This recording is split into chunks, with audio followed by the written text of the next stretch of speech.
আসসালামু আলাইকুম। মিলিস মম কিচেন থেকে নতুন একটা রেসিপি নিয়ে আসছি। এখানে মাছের ডিম ভুনা করেছি।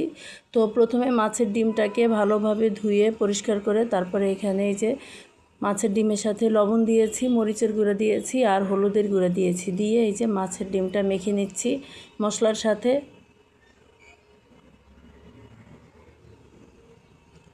তো এই যে দেখেন ভালোভাবে মিশিয়ে নিয়েছি মশলার সাথে। তারপরে এখানে এ পর্যায়ে চুলার কাছে চলে এসেছি। এখানে কড়াইতে তেল গরম করে নিচ্ছি।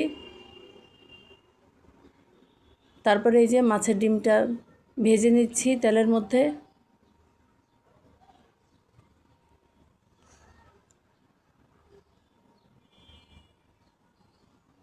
তো এক পাশ ভাজা হয়েছে, এখন উল্টে দিব।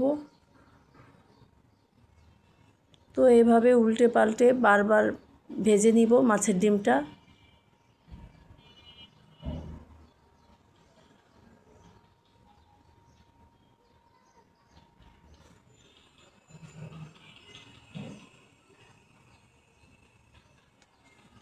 তারপরে এখানে অন্য একটি কড়াইতে তেল দিয়েছি, তেল গরম করে দিয়েছি। পেঁয়াজ, আদা, রসুন একসাথে বেটে নিয়েছি। তো পেঁয়াজ, আদা, রসুন বাটা দিয়েছি। তারপরে দিয়েছি 2টা তেজপাতা, দিয়ে এই যে মশলাটা ভেজে নিচ্ছি।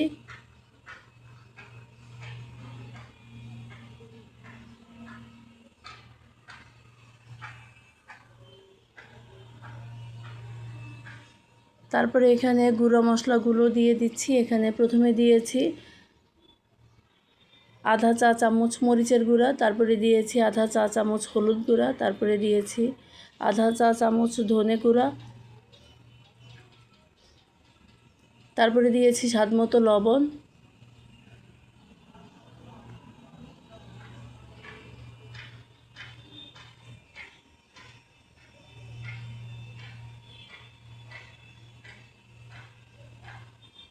তারপরে এখানে মশলাটাকে ভেজে নিচ্ছি তেলের মধ্যে।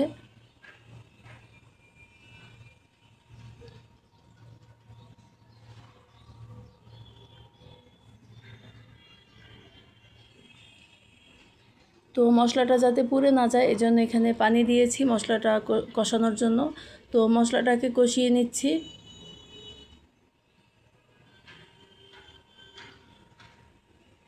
তো এই যে মশলাটাকে ভালোভাবে কষিয়ে এখানে মাছের ডিমটা দিয়ে দিচ্ছি। তো মাছের ডিমটাকে এখানে ভেজে ঠান্ডা করে তারপরে এই যে ছোট ছোট পিস করে নিয়েছি। তো এই যে দেখেন ভাজা মাছের ডিমটা দিয়ে দিচ্ছি।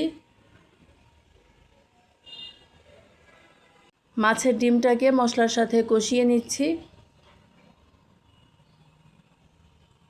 তো এই যে মশলার সাথে কষিয়ে এখানে পরিমাণ মতো ঝোল দিয়েছি। এখন ঢাকনা দিয়ে ঢেকে কিছুক্ষণ রান্না করব।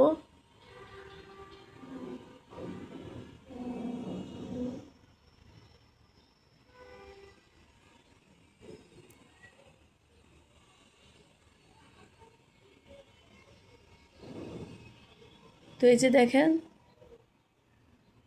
মাছের ডিমটা রান্না করে নিচ্ছি। তো এই যে ঝোলটা প্রায় ঘন হয়ে আসছে।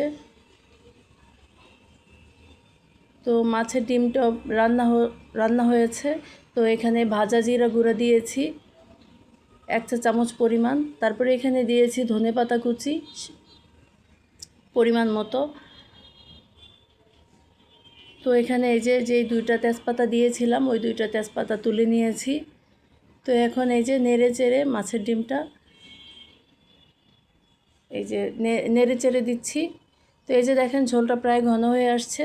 তো মাছের ডিমটা রান্না হয়েছে। এইভাবে রান্না করে দেখবেন, মাছের ডিমটা খেতে এত মজার হয়। তো আজকের রেসিপিটা এ পর্যন্তই। পরবর্তী ভিডিও দেখার আমন্ত্রণ জানিয়ে এখানেই শেষ করছি। সবাই ভালো থাকবেন, সুস্থ থাকবেন। আল্লাহ হাফেজ।